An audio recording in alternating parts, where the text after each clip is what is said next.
இயேசு யாவரிலும் உயர்ந்தவன் உயர்ந்தவன். இயேசு இயேசு யாவரிலும் உயர்ந்தவன் உயர்ந்தவன். யாவரிலும் உயர்ந்தவன் உயர்ந்தவன். சௌக்கியம் தருபவன் பாபம் தீர்ப்பவன். சௌக்கியம் தருபவன் பாபம் தீர்ப்பவன். இயேசு ஏகரட்சகன். இயேசு ஏகரட்சகன். கருணை கடல் அன்பின் நாயகன். கருணை கடல் அன்பின் நாயகன். இயேசு இயேசு யாவரிலும் உயர்ந்தவன் உயர்ந்தவன். யாவரிலும் உயர்ந்தவன் உயர்ந்தவன்.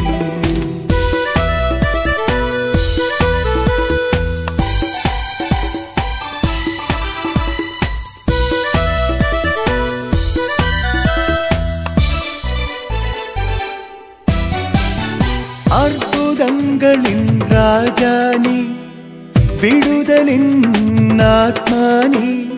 அற்புதங்களின் ராஜானி விடுதலின் ஆத்மானி. கஷ்டமும் பயமும் வருத்தமும் எல்லாம் பறந்து விடும். கஷ்டமும் பயமும் வருத்தமும் எல்லாம் பறந்து விடும்.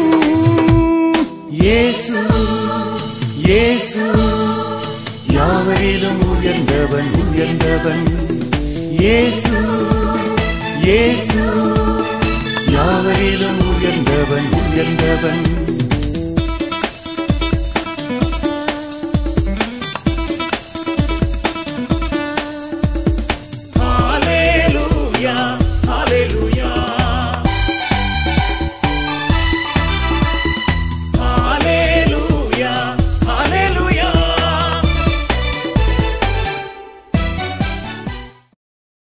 അപ്പോസ്തലൻ എഫേസോസ്യർക്ക് ലേഖനം 1-ാം അധ്യായത്തിന്റെ 7-ാമത്തെ വചനം പറയുന്നു, അവിടുത്തെ കൃപയുടെ സമൃദ്ധിക്കൊത്ത് നമുക്ക് ക്രിസ്തുവിൽ പാപമോചനവും അവന്റെ രക്തം വഴി രക്ഷയും കൈവന്നിരിക്കുന്നു. എഫേസ്യർ 1:7 ക്രിസ്തു രക്തം സിന്തി അവിടുത്തെ കൃപയുടെ സമൃദ്ധിക്കൊത്ത് തം അരുൾ വലത്തിற்கு ஏற்ப നമുക്ക് ക്രിസ്തുവിൽ പാപമോചനവും നമുക്ക് ക്രിസ്തുവിൽ மீட்பு அளித்துள்ளார். അവന്റെ രക്തം വഴി രക്ഷയും കൈവന്നിരിക്കുന്നു. அவரின் ரத்தம் வழியாக நமக்கு மீட்பும் கடந்து യേശു வந்திருக்கிறது. ക്രിസ്തു വഴി നമുക്ക് രക്ഷ കൈവന്നിരിക്കുന്നു. இயேசு கிறிஸ்து வழியாக நமக்கு மீட்பு வந்திருக்கிறது. അവന്റെ രക്തം വഴി നമുക്ക് പാപമോചനം വന്നിരിക്കുന്നു. அவருடைய ரத்தம் வழியாக நமக்கு பாவத்திலிருந்து மன்னிப்பு வந்திருக்கிறது. യേശുവിന്റെ രക്തം വഴി നമുക്ക് പാപമോചനമുണ്ട്. இயேசுவின் ரத்தம் வழியாக நமக்கு பாவத்திலிருந்து விடுதலை உண்டு. ஹல்லேலூயா. നമ്മുടെ പാപത്തിന്റെ കറകളെല്ലാം യേശു തന്റെ രക്തത്താൽ കഴുകുകയാണ്. நம்முடைய பாவத்தின் கரைகள் எல்லாம் இயேசுவின் பரிசுத்த இரத்தத்தினால் நம்மை ഞാനാണ് ജീവന്റെ അപ്പം. நான் தான் ஜீவனுள்ள அப்பம். എന്റെ അടുക്കൽ വരുന്നവന് என் அருகிலே வருபவனுக்கு ഒരിക്കലും വിശക്കുകയില്ല.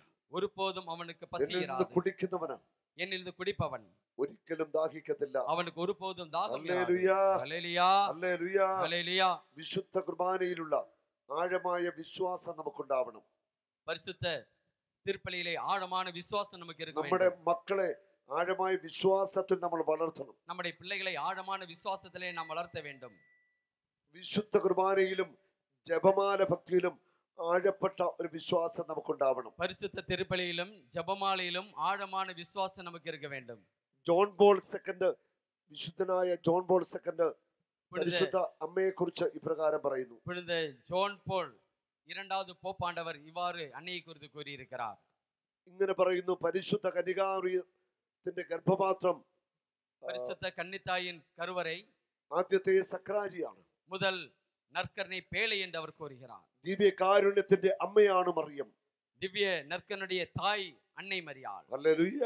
ஹல்லேலூயா. പരിശുദ്ധ കന്യകാമറിയം ദിവ്യകാരുണ്യത്തിന്റെ അമ്മയാണ്. பரிசுத்த கன்னித்தாய் நற்கருணையுடைய தாய். യേശു ജനിച്ചത് മറിയത്തിന്റെ ഗർഭപാത്രത്തിലാണ്. இயேசு கிறிஸ்து பிறந்தது மரியத்தினுடைய கருவறையிலே. യേശുവിന്റെ ശരീരം മറിയത്തിന്റെ ശരീരം തന്നെയാണ്. இயேசு கிறிஸ்துவினுடைய உடல் அன்னையினுடைய உடலாக இருக்கிறது. പരിശുദ്ധ അമ്മയിൽ പാപമില്ല. பரிசுத்த அன்னையிலே பாவம் இல்லை. പരിശുദ്ധ അമ്മ അമലോത്ഭവയാണ്. பரிசுத்த அன்னை அமலோல்பவம். പാപമില്ലാത്തവളായ മറിയത്തിലാണ് പാപമില്ലാത്തവനായ ക്രിസ്തു ജനിക്കുന്നു. பாவமில்லாத அன்னையிலே பாவமில்லாத இயேசு கிறிஸ்து பிறக்கிறார். യേശുവിന്റെ രക്തം ജീവനുള്ള രക്തമാണ്. இயேசு கிறிஸ்துவின் ரத்தம் ஜீவனுள்ள ரத்தம். പരിശുദ്ധ കന്യകാമറിയത്തിന്റെ രക്തം യേശുവിന്റെ രക്തത്തോട് ചേർന്നിരിക്കുന്നു. பரிசுத்த கன்னித்தாயினுடைய ரத்தம் இயேசு கிறிஸ்துவின் ரத்தத்தோடு சேர்ந்து இருக்கிறது. അത് പരിശുദ്ധ മറിയത്തിന്റെ ഏറ്റവും വലിയ മഹിമയാണ്. அது பரிசுத்த கன்னித்தாயினுடைய மிகப்பெரிய மகிமை. യേശുവിന്റെ അമ്മയാണ് പരിശുദ്ധ മറിയം. இயேசு கிறிஸ்துவினுடைய அன்னை பரிசுத்த அன்னை. യേശുവിന്റെ അമ്മ എന്ന ആ സ്ഥാനമാണ് പരിശുദ്ധ മറിയത്തിന്റെ ഏറ്റവും വലിയ മഹിമ. இயேசு கிறிஸ்துவினுடைய அன்னை என்ற அந்த முக்கியத்துவம் தான் பரிசுத்த அன்னை கிடைத்த மிகப்பெரிய மகிமை. ഹല്ലേലൂയ ஹல்லேலூயா ഹല്ലേലൂയ ஹல்லேலூயா ഹല്ലേലൂയ ஹல்லேலூயா ഹല്ലേലൂയ ഹല്ലേലൂയ. ലൂക്കാ സുവിശേഷം 24-ാം അധ്യായം லூக்கா 24 13 മുതൽ 35 വരെ വചനങ്ങൾ. 13 മുതൽ 35 വരെയുള്ള ഇறைവാക്യം. ഞാൻ വളരെ ചുരുക്കി ആ ഭാഗം പറയുന്നു. ലൂക്കാ 24 13 മുതൽ 35 വരെയുള്ള വചനങ്ങൾ. 13 മുതൽ 33 വരെയുള്ള ഇறைവാർത്തകളെ വിശുദ്ധ കുർബാനയെ കുറിച്ച് ആഴമായിട്ട് യേശു നമ്മളെ മനസ്സിലാക്കി തരികയാണ്. பரிசுத்த நற்கருணை குறித்து மிகவும் ஆழமாக இயேசு கிறிஸ்து நமக்கு கற்றுத் தருகிறார். യേശുവിന്റെ 2 ശിഷ്യന്മാർ എമ്മാവുസിലേക്ക് യാത്രയായി. இயேசுவினுடைய 2 சீடர்கள் எம்மாவுசுக்கு பயணம் செய்கிறார்கள். അവരുടെ ഹൃദയത്തിൽ ഒത്തിരി സങ്കടമുണ്ടായിരുന്നു. அவருடைய உள்ளத்திலே ஒரு பெரிய கவலை அவர்களுக்கு അവർ ஏற்பட்டது. ഒത്തിരിയേറെ നിരാശയിലായിരുന്നു. அவர் ரொம்ப சோர்வுடன் நடந்து போய் கொண்டிருக்கிறார். അവരുടെ മുഖത്ത് ഒരു സന്തോഷവുമില്ലായിരുന്നു. அவருடைய മുഖத்திலே ஒரு மகிழ்ச்சி இல்லை. അവരുടെ സങ്കടത്തിന്റെ കാരണം യേശുവിന്റെ മരണമായിരുന്നു. அவருடைய கவலைக்கு காரணம் இயேசு கிறிஸ்துவினுடைய மரணம். അവരുടെ ഗുരു മരിച്ചുപോയ സങ്കടത്തിലായിരുന്നവർ. அவருடைய குரு இறந்து விட்டார் என்ற கவலையோடு போய் கொண்டிருக்கிறார்கள். ഗുരു ഉയർത്തെഴുന്നേറ്റുവെന്ന് മറ്റുള്ളവർ പറഞ്ഞിട്ടും അവര് ഹൃദയത്തിൽ ആഴമായിട്ട് വിശ്വസിച്ചില്ല. குரு உயர்த்து விட்டார் என்று சொல்லியும் அவர்கள் அதை நம்பவில்லை ஆழமாக. ഇവര് രണ്ടുപേരും 2 ശിഷ്യന്മാര് ജെറൂസലേമിൽ നിന്ന് എമ്മാവുസിലേക്ക് യാത്രയായി. 2 சீடர்களும் எருசலேமில் இருந்து எம்மாவுசுக்கு பயணம் செய்து கொண்டிருக்கிறார்கள். അവര് പരസ്പരം സംസാരിക്കുന്നുണ്ടായിരുന്നു. அவர்கள் ஒருவருக்கொருவர் பேசிக்கொண்டு நடந்து போகிறார்கள். അവരോടൊപ്പം അപരിചിതനായ ഒരു വ്യക്തി കൂടി കടന്നു വന്നു. அவர்களோடு கூட அவர்களுக்கு தெரியாத பழக்கமில்லாத ஒரு நபர் கூட நடக்க தொடங்கினார். അവൻ ചോദിക്കുന്നു, നിങ്ങൾ ആരെ കുറിച്ചാണ് സംസാരിക്കുന്നത്? அவருடைய கேட்டார், நீங்கள் யாரை குறித்து பேசிக் கொண்டிருக்கிறீர்கள்? അവർ പറഞ്ഞു, യേശുവിനെ കുറിച്ചാണ് ഞങ്ങൾ സംസാരിക്കുന്നത്. நாங்கள் இயேசுவை குறித்து பேசிக்கொண்டு போகிறோம். അവൻ മരിച്ചു, ഉയർത്തെഴുന്നേറ്റു. அவன் இறந்தார், உயிர்த்தார். ഞങ്ങളുടെ കൂടെയുള്ള പലരും കണ്ടുവെന്നാണ് പറയുന്നത്. எங்களோடு கூட இருந்த பலரும் கண்டார் என்று சொல்கிறார்கள். അവരോടൊപ്പം നടന്നത് ആരായിരുന്നു? அவரோடு கூட நடந்தது யார்? അവർക്ക് മനസ്സിലായോ? அவர்கள் புரிந்ததா? മനസ്സിലായില്ല. அவர்கள் புரியவில்லை. മനസ്സിലായില്ല. புரியவில்லை. യേശു അവരെ വിളിക്കുകയാണ്, ഭോഷന്മാരെ. இயேசு அவர்களை அழைக்கிறார், മൂഢர்களே. മോശ മുതൽ സകല പ്രവാചകന്മാരും പറഞ്ഞിട്ടുള്ളത് വിശ്വസിക്കാൻ കഴിയാത്തവരെ. மோசே முதல் பல இறைவாக்கினர் சொல்வதை கேட்டுவிட்டு நீங்கள் நம்பாதவர்களே. ഇത് പറഞ്ഞിട്ട് യേശു വചനം വ്യാഖ്യാനിച്ചു കൊടുക്കുവാൻ തുടങ്ങി. இயேசு இறைவார்த்தை அவர்களுக்கு கற்றுக் கொடுத்தார். യേശു അവരോട് സംസാരിക്കുവാൻ തുടങ്ങി. இயேசு அவர்களை நோக்கி பேசத் தொடங்கினார். അവര് 60 സ്താദിയോൻ ദൂരം യേശു അവരോടൊപ്പം നടന്നു. ஒரு 60 ஸ்தாதியோன் தூரம் அவர்களோடு சேர்ந்து 60 സ്താദിയോൻ എന്ന് പറഞ്ഞാൽ 11 കിലോമീറ്റർ. 60 ஸ்தாதியோன் தூரம் என்று சொன்னால் 11 கிலோமீட்டர். 11 കിലോമീറ്റർ യേശു അവരുടെ കൂടെ നടന്നിട്ടും അത് യേശുവാണെന്ന് അവർക്ക് മനസ്സിലായില്ല. 11 കിലോമീറ്റർ അവர்களோடு நடந்தும் இயேசு யார் என்று அவர்களால் கண்டுபிடிக்க முடியவில்லை. യേശുവിനെ അവർക്ക് മനസ്സിലാക്കാൻ സാധിച്ചില്ല. இயேசுவை அவர்கள் கண்டுபிடிக்க முடியவில்லை. പക്ഷേ മറ്റൊന്ന് സംഭവിച്ചു. ஆனால் அங்கே வேறொரு காரியம் நடந்தது. യേശു അവരോട് വചനം പറഞ്ഞപ്പോൾ, இயேசு அவரிடம் இறைவார்த்தை போதித்துக் கொண்டிருந்த பொழுது അവരുടെ ഹൃദയം ജ്വലിക്കുവാൻ തുടങ്ങി. அவருடைய இருதயம் ஜொலிக்க தொடங்கியது. ഹല്ലേലൂയ. ஹல்லேலூயா. വചനം കേട്ടുകൊണ്ടിരുന്നവരുടെ ഹൃദയം ജ്വലിച്ചുകൊണ്ടിരുന്നു. இறைவார்த்தை கேட்டுக்கொண்டிருந்த உள்ளம் ஜொலித்தது. ഹല്ലേലൂയ. ஹல்லேலூயா. അവർ എമ്മാവുസ് ഗ്രാമത്തോട് അടുത്തു. அவர் எம்மாவுஸ் கிராமத்தை நோக்கி சென்று യേശു கொண்டிருந்தார். മുൻപോട്ട് നടക്കുന്നതായിട്ട് ഭാവിച്ചു. இயேசு சற்று முன்பாக நடப்பது போல காண்பித்தார். അപ്പോൾ ആ ശിഷ്യന്മാര് ഇപ്രകാരം പറഞ്ഞു, உடனே சீடர்கள் இவ்வாறு கூறினார்கள், ഇന്ന് ഞങ്ങളോട് കൂടെ താമസിക്കുക. தாங்கள் இன்று போக வேண்டாம், எங்களோடு கூட தங்கி இருக்க வேண்டும். ഇന്ന് ഞങ്ങളോട് കൂടെ താമസിക്കുക. இன்று எங்களோடு கூட தங்க வேண்டும். യേശു അവരോട് കൂടെ താമസിക്കുവാൻ കയറി. இயேசு அவர்களோடு தங்க அவருடைய கூடாரத்துக்கு சென்றார். എന്നിട്ട് അവരോടൊപ്പം അത്താഴം ഭക്ഷിക്കാൻ ഇരുന്നു. அவர்களோடு சேர்ந்து இரவு உணவு உண்ணத் தொடங்கினார். അവൻ അപ്പമെടുത്ത് ആശീർവദിച്ചു മുറിച്ച് അവർക്ക് കൊടുത്തു. அவர் அப்பத்தை எடுத்து பிட்டு அவர்களுக்கு கொடுத்தார். അപ്പം ആശീർവദിച്ചു കൊടുത്തു. ശിഷ്യന്മാർ അപ്പം സ്വീകരിച്ചു. அவர்கள் அப்பத்தை எடுத்து பிட்டு அவர்கள் கொடுத்தார். சீடர்கள் அதை உண்டார்கள். ശിഷ്യന്മാർ അപ്പം സ്വീകരിച്ചു. சீடர்கள் அப்பத்தை உண்டார்கள். അവരുടെ കണ്ണുകൾ തുറക്കപ്പെട്ടു. அப்பொழுது அவர்கள் கண்கள் திறக்கப்பட்டன. അവർ യേശുവിനെ തിരിച്ചറിഞ്ഞു. அவர்கள் இயேசு கிறிஸ்துவை கண்டார்கள். Hallelujah, hallelujah, hallelujah. ഹല്ലേലൂയ. അപ്പം സ്വീകരിച്ച അവരുടെ കണ്ണുകൾ തുറക്കപ്പെട്ടു. அப்பத்தை உண்டவுடனே அவர்கள் கண்கள் திறக்கப்பட்டன. അവർ യേശുവിനെ തിരിച്ചറിഞ്ഞു. அவர்கள் இயேசு கிறிஸ்துவை உணர்ந்து கொண்டார்கள். അപ്പോൾ അപ്പത്തിൽ എന്താണ് സംഭവിച്ചത്? அப்பொழுது அப்பத்திலே என்ன நடந்தது? അപ്പത്തിൽ എന്താണ്? അപ്പം സ്വീകരിച്ചപ്പോൾ കണ്ണ് തുറന്നു. அவர்கள் அப்பத்தை பிட்டு உண்டவுடனே அவர்கள் கண்கள் திறக்கப்பட்டன. അപ്പോൾ എന്താണ് സംഭവിച്ചത്? அப்ப அங்கே என்ன நடந்தது? യേശു ആശീർവദിച്ചു കൊടുത്ത അപ്പം ദിവ്യ കാരുണ്യമായിട്ട് മാറി. യേശു അപ്പത്തിലേക്ക് അപ്രത്യക്ഷനായി. இயேசு ஆசீர்வதித்து கொடுத்த பொழுது இயேசு கிறிஸ்து அப்பத்திலே அவர் அப்படியே மறைந்து விட்டார். യേശു കൊടുത്ത അപ്പം അവർ സ്വീകരിച്ചു. இயேசு கொடுத்த அப்பத்தை அவர்கள் உண்டார்கள். അപ്പം സ്വീകരിച്ചപ്പോൾ അവർ യേശുവിനെ തിരിച്ചറിഞ്ഞു. அப்பத்தை உண்டவுடனே அவர்கள் இயேசு கிறிஸ்து தான் தம்மோடு கூட இருந்தார்கள். അപ്പം കൊടുത്ത യേശു അപ്രത്യക്ഷനായി. യേശു എവിടെ പോയി? அப்பத்தை உண்ட இயேசு கிறிஸ்து அங்கிருந்து மறைந்தார். அங்கே என்ன நடந்தது? യേശു എവിടെ പോയി? இயேசு எங்க போனார்? യേശു എവിടെ പോയി? இயேசு எங்க போனார்? യേശു അപ്പത്തിലേക്ക് മറഞ്ഞു. இயேசு அப்பத்தின் மீது மறைந்தார். യേശു അപ്പമായി. இயேசு அப்பமானார். യേശു ദിവ്യ കാരുണ്യമായി. இயேசு நற்கருணையாக மாறினார். ശിഷ്യന്മാരുടെ ഹൃദയത്തിലേക്ക് പോയി. இயேசு சீடர்களுடைய இருதயத்திலே சென்றார். അവർ ചാടി എഴുന്നേറ്റു. അവർ தாவி எழுந்திருந்தார்கள். അവർ പറയാ, അവൻ നമ്മോട് സംസാരിച്ചു കൊണ്ടിരുന്നപ്പോൾ നമ്മുടെ ഹൃദയം ജ്വലിക്കായിരുന്നില്ലേ? அவர் நம்மோடு பேசி கொண்டிருக்கும் பொழுது நம்முடைய உள்ளம் ஜொலித்ததல்லவா? ഹല്ലേലൂയ. ஹல்லேலூயா. അവർ യേശുവിനെ തിരിച്ചറിഞ്ഞു. அவர்கள் இயேசு கிறிஸ்துவை புரிந்து അവർ கொண்டார்கள். എണീറ്റ് തിരിച്ച് അവിടെ നിന്ന് ജെറൂസലേമിലേക്ക് മടങ്ങിപ്പോരുകയാണ്. அவர் அங்கிருந்து எழுந்திருந்து ஜெருசலேமுக்கு திரும்பி வந்தார். ജെറൂസലേമിൽ എത്തിക്കഴിഞ്ഞപ്പോൾ യേശുവിന്റെ മറ്റു ശിഷ്യന്മാർ പറയുന്നു, യേശു ഇവിടെയും വന്നിരുന്നു. வேறொரு சீடர்கள் சொல்கிறார்கள், இயேசு கிறிஸ்து இங்கேயும் வந்தார். യേശു ഞങ്ങൾക്ക് പ്രത്യക്ഷപ്പെട്ടിരുന്നു. இயேசு எங்களுக்கும் தோன்றினார். യേശു ദൈവമാണ്. അവൻ എവിടെ വേണമെങ്കിലും എപ്പോൾ വേണമെങ്കിലും പ്രത്യക്ഷപ്പെടാം. இயேசு கடவுளாக இருக்கிறார். அவர் எங்கே வேணாலும் எப்பொழுது வேண்டாலும் தோன்றலாம். നമ്മൾ ഈ കേട്ട വചനം, நாம் கேட்ட இறைவார்த்தை വിശുദ്ധ കുർബാനയെ കുറിച്ചുള്ള വ്യക്തമായ തെളിവാണ്. பரிசுத்த நற்கருணை குறித்துள்ள மிகவும் தெளிவான ஒரு அறிவுரை. യേശു അപ്പമായിട്ട് മാറി. இயேசு அப்பமாக மாறினார். യേശു ദിവ്യകാരുണ്യമായി. இயேசு நற்கருணையாக மாறினார். ഇന്നും ഇത് തന്നെ സംഭവിക്കുന്നു. இன்றும் இது நடந்து கொண்டிருக்கிறது. നമ്മുടെ ദേവാലയങ്ങളിൽ நம்முடைய தேவாலயங்களில் ഓരോ ദിവസവും വാഴ്ത്തുന്ന അപ്പവും വീഞ്ഞും, ஒவ்வொரு நாளும் நாம் உண்கிற அப்பமும் വീഞ്ഞും அப்பமும் திராட்சரசமும் യേശുവിന്റെ ശരീരരക്തമായിട്ട് മാറുന്നു. இயேசுனுடைய உடலும் இரத்தமுமாக மாறுகிறது. ഹല്ലേലൂയ. ஹல்லேலூயா. ഇത് ഏറ്റവും വലിയ അത്ഭുതമാണ്. இது மிகவும் பெரிய அற்புதம். നമ്മുടെ കണ്ണുകൾ കൊണ്ട് நம்முடைய கண்களினாலே അപ്പവും വീഞ്ഞും നമ്മൾ കാണുന്നു. அப்பமும் ரசத்தையும் பார்க்கிறோம். പക്ഷേ വാഴ്ത്തിയ അപ്പത്തിൽ യേശുവിന്റെ പുനരുദ്ധാനം ചെയ്ത യേശുവിന്റെ പൂർണ്ണ സാന്നിധ്യമുണ്ട്.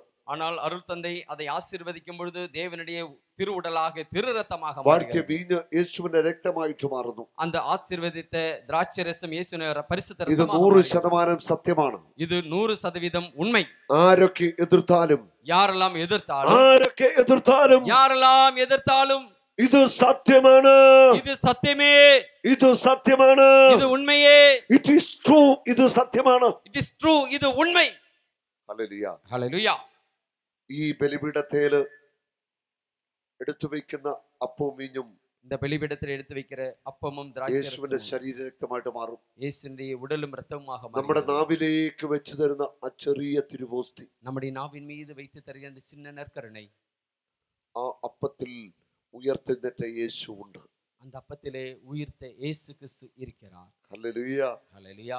ഏറ്റവും വലിയ ആരാധനയാണ് വിശുദ്ധ കുർബാന. மிகவும் பெரிய ஒரு ஆராதனை பரிசுத்த திருப்பலி. വിശുദ്ധയായ അനേക വ്യക്തികൾ, വിശുദ്ധരായ അനേകം വ്യക്തികൾ, புனிதர்களான அநேக நபர்கள், അവരെല്ലാവരും ദിവ്യകാരുണ്യത്തിന്റെ ഭക്തരായിരുന്നു. அவர்கள் அனைவரும் நற்கருணை பக்தர்களாக இருந்தார்கள். തെരേസ ന്യൂമാൻ എന്ന ഒരു കന്യാസ്ത്രീ ജീവിച്ചിരുന്നു. தெரேசா டிவான் என்ற ஒரு அருள் சகோதரி வாழ்ந்திருந்தார்கள். അവര് ഇപ്പോൾ വിശുദ്ധയാണ്. அவர்கள் இப்பொழுது புனிதர் பட்டம் கொடுக்கப்பட்டிருக்கிறது. തെരേസ ന്യൂമാൻ 40 വർഷം വിശുദ്ധ കുർബാന മാത്രം ഭക്ഷിച്ചാണ് ജീവിച്ചത്. தெரேசா நியூமான் 40 ஆண்டு காலமாக பரிசுத்த நற்கருணை மட்டும் 40 വർഷം മറ്റാഹാരമൊന്നും കഴിച്ചില്ല. வேறு எந்த உணவும் உண்ணவில்லை. വല്ലപ്പോഴും അല്പം വെള്ളം കുടിക്കും, അത് മാത്രം. எப்பொழுதாவது கொஞ்சம் தண்ணீரை மட்டும் குடிப்பார்களாம். തെരേസ ന്യൂമാന് പഞ്ചക്ഷതങ്ങൾ ഉണ്ടായിരുന്നു. அவர்களுக்கு 5 காயங்கள் இருந்ததாம். കൈകളിലും കാലുകളിലും മുറിവ്, கைகளிலும் கால்களிலும் காயம், നെഞ്ചിലും മുറിവ്, மார்பிலே காயம். പഞ്ചക്ഷതങ്ങൾ ഉണ്ടായിരുന്നു. அவர்களுக்கு 5 காயம் இருந்தது. ഹല്ലേലൂയ. ஹல்லேலூயா. അത് കൂടാതെ அது மட்டுமல்லாமல் ശരീരത്തിൽ മൊത്തം 78ഓളം മുറിവുകൾ ഉണ്ടായിരുന്നു. உடல் முழுதுமாக 78க்கு அதிகமான காயம் அவர் உடலிலே இருந்தது. ഒത്തിരിയേറെ വേദനയിലൂടെയാണ് തെരേസ ന്യൂമാൻ കടന്നുപോയത്. அநேக வேதனையாக அவர்கள் அந்த வாழ்க்கையை கடந்து போயிருக்கிறார்கள். അനേക വർഷങ്ങൾ ഈ മുറിവിന്റെ വേദന സഹിച്ചു. அநேக ஆண்டுகள் இந்த காயத்தினுடைய வேதனை அவர் தாங்கி 40 വർഷം ദിവ്യകാരുണ്യം മാത്രം ഭക്ഷിച്ചാണ് തെരേസ ന്യൂമാൻ ജീവിച്ചത്. 40 ஆண்டு காலமாக நற்கருணை மட்டும் உண்டு அவர்கள் வாழ்ந்தார்கள். അവരിന്ന് വലിയ വിശുദ്ധയാണ്. அவர்கள் பெரிய ஒரு புனிதை. ഞാൻ ജീവന്റെ അപ്പമാണ്, நான் உயிருள்ள உணவே, എന്റെ ശരീരം ഭക്ഷിക്കുന്നവന്, என்னுடைய உணவை உண்பவர்கள், എന്റെ രക്തം പാനം ചെയ്യുന്നവന് ரத்தத்தை குடிப்பவர்கள் നിത്യജീവനുണ്ട്. அவர்களுக்கு நித்திய வாழ்வு உண்டு. നമ്മള് ആഴമായിട്ട് വിശ്വസിച്ച് പ്രാർത്ഥിക്കണം. நாம் ஆழமாக விசுவசித்து ஜெபிக்க வேண்டும். വിശുദ്ധ കുർബാനയിൽ വളരെ ഭക്തിയോടെ നമ്മൾ പങ്കെടുക്കണം. பரிசுத்த திருப்பலியிலே மிகவும் பக்தியோடு கூட கலந்து கொள்ள வேண்டும். എല്ലാ ദിവസവും കുർബാനയിൽ പോകുവാൻ, കുർബാനയിൽ പങ്കെടുക്കുവാൻ നിങ്ങളുടെ ഹൃദയത്തിൽ വലിയ ആഗ്രഹം ഉണ്ടാവണം. எல்லா நாட்களிலும் பரிசுத்த திருப்பலியிலே கடந்து செல்ல உள்ளத்திலே ஆசை இருக்க வேண்டும். യോഗ്യതയോടെ വിശുദ്ധ കുർബാന നമ്മൾ സ്വീകരിക്കണം. தகுதியோடு நற்கருணை வாங்கி உண்ண வேண்டும். വിശുദ്ധ കുർബാന സ്വീകരിച്ചു കഴിയുമ്പോൾ നമ്മൾ ശക്തരായിട്ട് മാറും. நற்கருணை வாங்கி உடனே நாம் வல்லமையுள்ளவர்களாக എല്ലാ പ്രതിസന്ധികളെയും അതിജീവിക്കുവാൻ ദിവ്യകാരുണ്യ ഈശോ നമുക്ക് ശക്തി നൽകും. எல்லா பிரச்சனைகளையும் எதிர்த்து நிற்கக்கூடிய வலிமை தேவன் நமக்கு தருவார். യേശുവിന്റെ ശരീര രക്തങ്ങൾ സ്വീകരിച്ചു കഴിയുമ്പോൾ, இயேசு கிறிஸ்து உடலையும் இரத்தத்தையும் உண்ணும் பொழுது, യേശുവിന്റെ ശരീര രക്തങ്ങൾ നമ്മൾ സ്വീകരിക്കുമ്പോൾ, நாம் நமக்குள்ளே வரும் பொழுது, യേശുവിന്റെ രക്തമാണ് പിന്നെ നമ്മുടെ ശരീരത്തിലൂടെ ഒഴുകുന്നത്. இயேசு கிறிஸ்து இரத்தமே நம்முடைய உடல் வழியாக യേശുവിന്റെ രക്തം എന്റെ ശരീരത്തിലൂടെ ഒഴുകുന്നു. இயேசுவின் இரத்தம் என்னுடைய உடல் வழியாக ஒழுகிறது. യേശുവിന്റെ രക്തം എന്നിലൂടെ ഒഴുകുന്നു. இயேசுவின் இரத்தம் என்னுடைய உடலிலே ஒழுகிறது. യേശുവിന്റെ ശരീരം എന്റെ ശരീരമായിട്ട് മാറുന്നു. இயேசு கிறிஸ்து திருவுடல் என்னுடைய உடலாக மாறுகிறது. പൗലോസ് അപ്പോസ്തലൻ പറയുന്നു, ഞാനല്ല ക്രിസ്തുവാണ് എന്നിൽ ജീവിക്കുന്നത്. நான் அல்ல கிறிஸ்துவே என்னில் வாழ்கிறார். ഞാൻ മറ്റൊരു ക്രിസ്തുവായിട്ട് മാറുകയാ. நான் வேறொரு கிறிஸ்துவாக மாறுகிறேன். ഞാൻ മറ്റൊരു ക്രിസ്തുവായിട്ട് മാറുന്നു. நான் வேறொரு கிறிஸ்துவாக மாறுகிறேன். യേശുവിന്റെ രക്തം എന്റെ ശരീരത്തിലൂടെ ഒഴുകുന്നു. இயேசுவின் இரத்தம் என் உடல் வழியாக ஒழுகிறது. എന്റെ ശരീരം ക്രിസ്തുവിന്റെ ശരീരമായിട്ട് என்னுடைய മാറുന്നു. உடல் கிறிஸ்துவினுடைய உடலாக மாறுகிறது. കരങ്ങൾ ഉയർത്തി തട്ടി கரங்களை ഉച്ചത്തിൽ உயர்த்தி സ്തുതിക്കട്ടെ. எல்லாரும் கரங்களை உயர்த்தி உற்சாகமா தட்டி ஆண்டவரை ஸ்துதிப்போமா. ஹalleluya ஹalleluya ஹalleluya ഉയരട്ടെ. ஹalleluya ஹalleluya. നല്ല ഒരുക്കത്തോടുകൂടി വിശുദ്ധിയിൽ വേണം നമ്മൾ വിശുദ്ധ കുർബാന സ്വീകരിക്കുവാൻ. நல்ல பாவ சங்கீர்த்தனம் செய்து தயாரோடு கூட வேண்டும் நாம் நற்கருணை வாங்கி உண்ண. ഈശോയെ സ്വീകരിക്കുവാൻ നമ്മുടെ ഹൃദയത്തെ നമ്മൾ ഒരുക്കണം. இயேசுவை ஏற்றுக்கொள்ள நம்முடைய இருதயத்தை நாம் தயார் செய்ய നമ്മുടെ வேண்டும். പാപങ്ങളെല്ലാം നമ്മൾ ഉപേക്ഷിക്കണം. நம்முடைய பாவத்தை எல்லாம் விட்டுவிட வேண்டும். മദ്യപാനം, குடிப்பழக்கம், പുകവലി பீடி இழுப்பது ഉപേക്ഷിക്കണം. அது விட்டுவிட வேண்டும். ജഡിക പാപങ്ങൾ உடல் இச்சை നമ്മൾ മാറ്റിക്കളയണം. நாம் மாற்றி வைக்க வேண்டும். വ്യഭിചാരം ചെയ്യരുത്. விபச்சாரம் செய்யாதே. കള്ളം പറയരുത്. பொய் சொல்லாதே. സഹോദരനെ ദ്രോഹിക്കരുത്. சகோதரனை துரோகம் செய்யாதே. ഇങ്ങനെ ചെയ്താൽ നമ്മൾ കുമ്പസാരത്തിൽ ഏറ്റു പറയണം. இவ்வாறு செய்தால் நாம் பாவ சங்கீதத்தில் அறிக்கையிட வேண்டும். അന്യ ദൈവങ്ങളെ ആരാധിച്ചിട്ടുണ്ടെങ്കിൽ, அந்நிய கடவுளை ஆராதிக்க போயிருந்தால் നമ്മൾ മാപ്പ് ചോദിക്കണം. நாம் மன்னிப்பு கேட்க வேண்டும். കുമ്പസാരത്തിൽ നമ്മളത് പറയണം. பாவ சங்கீதத்தில் சொல்ல வேண்டும். നന്നായിട്ട് കുമ്പസാരിച്ചൊരുങ്ങി വേണം നമ്മൾ വിശുർബാന സ്വീകരിക്കാൻ. நன்றாக பாவ சங்கீதத்தில் செய்ய தயாராக நற்கருணை வாங்க வேண்டும். പാപം വെച്ചുകൊണ്ട് നമ്മൾ ദിവ്യകാരുണ്യം സ്വീകരിക്കരുത്. பாவம் உள்ளத்திலே வைத்து நற்கருணை வாங்கி உண்ணக்கூடாது. ഹല്ലേലൂയ. ஹல்லேலூயா. പാപം ഉപേക്ഷിക്കാം.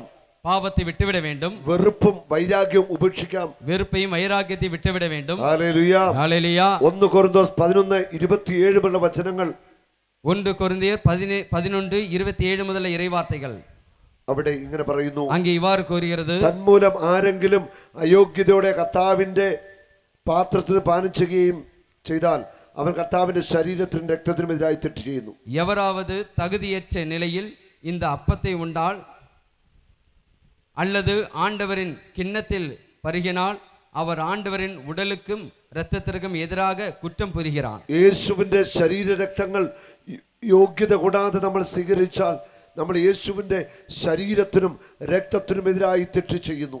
இயேசுவினுடைய உடலையும் இரத்தத்தையும் உண்ணும் பொழுது நாம் தகுதியற்ற முறையில் வாங்கி உண்டால் அவருடைய உடலுக்கும் இரத்தத்துக்கும் எதிராக நாம் பாவம் செய்கிறோம். പാപം വെച്ചുകൊണ്ട് വിശുദ്ധ കുർബാന സ്വീകരിക്കരുത്. பாவத்தை இருதயத்தில் வைத்து நற்கண்ணை வாங்கி உண்ண ஆகாது. 1 കൊരിന്തോസ് 11:28 ഇങ്ങനെ പറയുന്നു.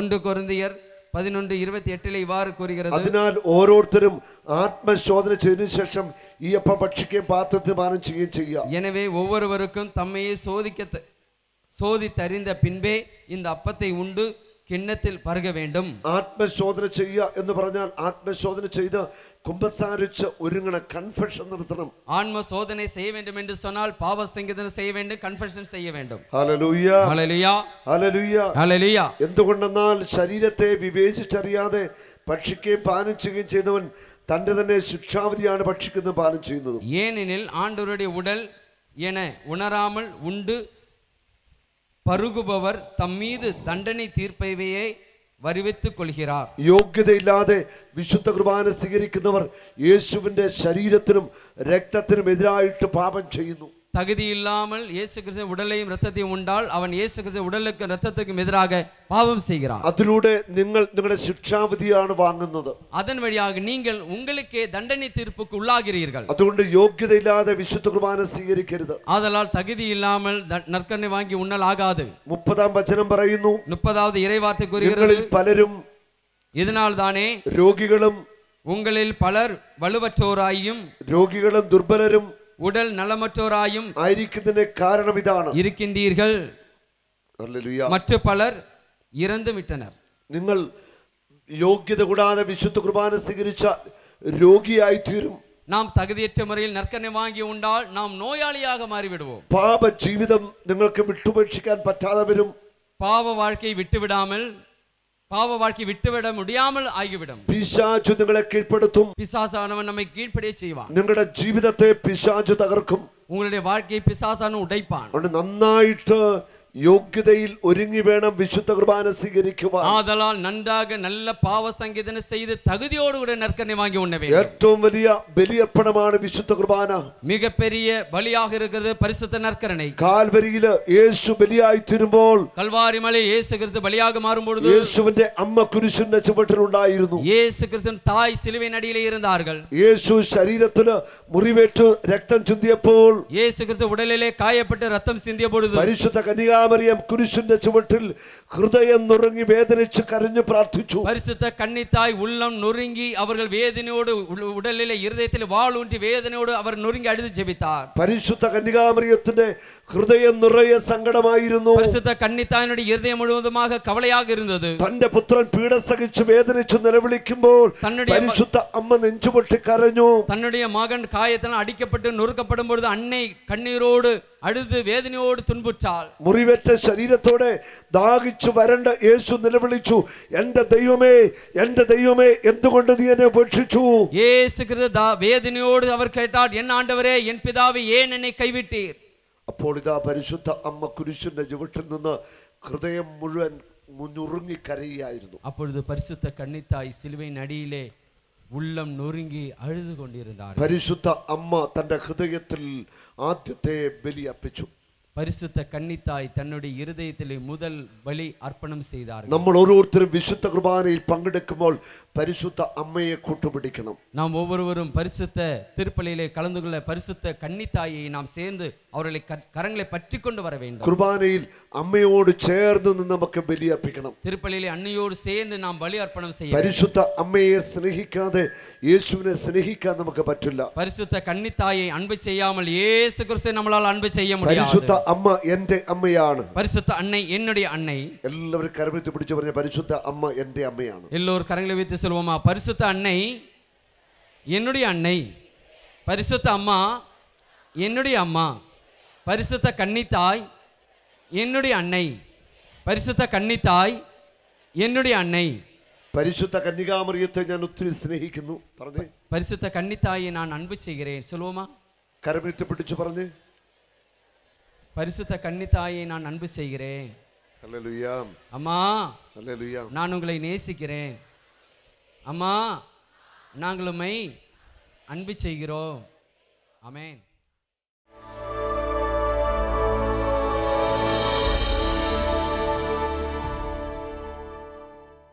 ഇന്നലെ രാത്രിയിൽ ഒത്തിരി ആളുകൾക്ക് വേണ്ടി പ്രാർത്ഥിച്ചിരുന്നു. അപ്പോൾ കർത്താവ് ചെയ്ത അത്ഭുതകരമായ 2-3 സൗഖ്യത്തിൻ്റെ സാക്ഷ്യങ്ങൾ നമുക്ക് കേൾക്കാം. ഒന്ന്, ഈ ഷോൾഡറിൻ്റെ ഈ ഭാഗത്ത് അസ്ഥി അപ്രത്യക്ഷമായ ആ കുട്ടി സ്ഥലം എവിടെയാ? നെടുങ്കണ്ടം. മോക്ക് എന്ത് പറ്റിയിരുന്നു? എടുത്ത് ഷോൾഡറിന്റെ മേലൊരു അസ്ഥി വളരുകയായിരുന്നു. അതെവിടെ തൊട്ട് കാണിച്ച് ഇവരൊക്കെ കാണണ്ടേ? മാതാപിതാക്കൾ കൂടെയുണ്ട്, നിങ്ങൾക്ക് ഇവിടെ കാണാം. ഈ ഭാഗത്തായിട്ട് ഒരു അസ്ഥി വളർന്നു വരികയായിരുന്നു. എൻ്റെ ആദ്യം മുതലുള്ള കാര്യങ്ങളൊന്ന് പറയാമോ? 2 പ്രാവശ്യം ഓപ്പറേഷൻ കഴിഞ്ഞതാണ്. അതിന് 3ാമത്തെ പ്രാവശ്യം വളർന്നു വന്നതാണ്. ഈ 2 പ്രാവശ്യം അസ്ഥികൾ വളർന്നു വന്ന് കട്ട് ചെയ്ത് കളഞ്ഞാണോ? ഒരു ഓപ്പറേഷൻ കഴിഞ്ഞിട്ട് 3 കൊല്ലമായതേ ഉള്ളൂ. അന്നേരത്തെ 1 മാസമായിട്ട് ഭയങ്കര വേദനയായിരുന്നു. വേദനയായിട്ട് ആശുപത്രി ചെന്നപ്പോഴത്തേക്കും അവർ MRI സ്കാൻ ചെയ്തു.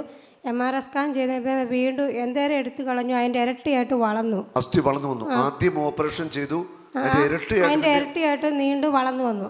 എന്നിട്ട് അത് കഴിഞ്ഞ് ഞാൻ ഡോക്ടർ നോക്കിയപ്പോൾ അസ്ഥിയുടെ വളർച്ച എവിടുന്നാ തുടങ്ങിയിരുന്നത്? വാരിയലിൻ്റെ മേളിൽ നിന്ന് കാലോട്ട് ഇങ്ങനെ അസ്ഥി വളർന്നു വരുമായിരുന്നു.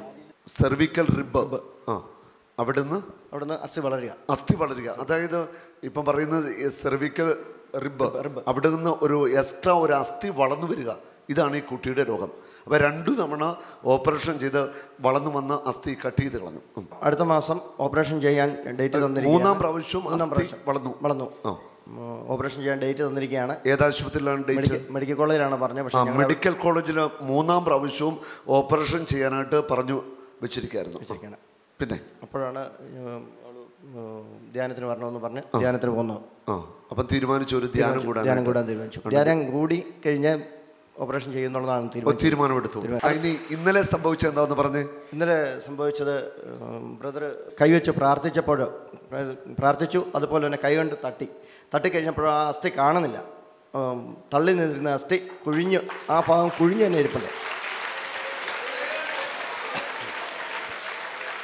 Price the Lord. ഇപ്പോൾ അവിടെ അങ്ങനെ ഒരു അസ്ഥി ഇല്ല ആ കുഞ്ഞിന്. ഞാനിങ്ങനെ തൊട്ടു നോക്കിയപ്പോൾ അവിടെ അസ്ഥി ഉണ്ട്. ഇവരെന്നെ കാണിച്ചു തന്നു. പിന്നെ അസ്ഥി കാണാനില്ല. അവിടെ കുഴിഞ്ഞ് തന്നെയാണ് ഇരിക്കുന്നത്. സാധാരണ പോലെ തന്നെ ഇരിക്കുന്നു. എടുത്തു മാറ്റി.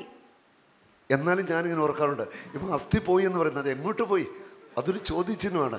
ഈ അസ്ഥി എവിടെ പോയി? Hallelujah, hallelujah. ഒന്ന് ചിന്തിച്ച് നോക്കിയേ. ഇപ്പം തോളിൻ്റെ ഇവിടെ ഒരു അസ്ഥി ഉണ്ട്, പ്രാർത്ഥിച്ചു, അസ്ഥി ഇല്ല. അതെവിടെ പോയി? ഹല്ലേലൂയ. ഇതാണ് മിറക്കിൾ എന്ന് പറയുന്നത്, ദൈവം ചെയ്ത അത്ഭുതങ്ങൾ. ഇവിടെ ഒന്നുകൂടെ ഞെക്കി നോക്കി. വേദന വല്ലതും ഉണ്ടോ? അസ്ഥിയില്ല. സിസ്റ്റർ ഇങ്ങ് വരാമോ? ഈ ഓപ്പറേഷൻ ചെയ്ത് 3 കൊല്ലമായിട്ട് എന്നെ കൊണ്ട് അവൾ ഇന്ന് വരെ ഇവിടെ തൊടിയിച്ചിട്ടില്ല.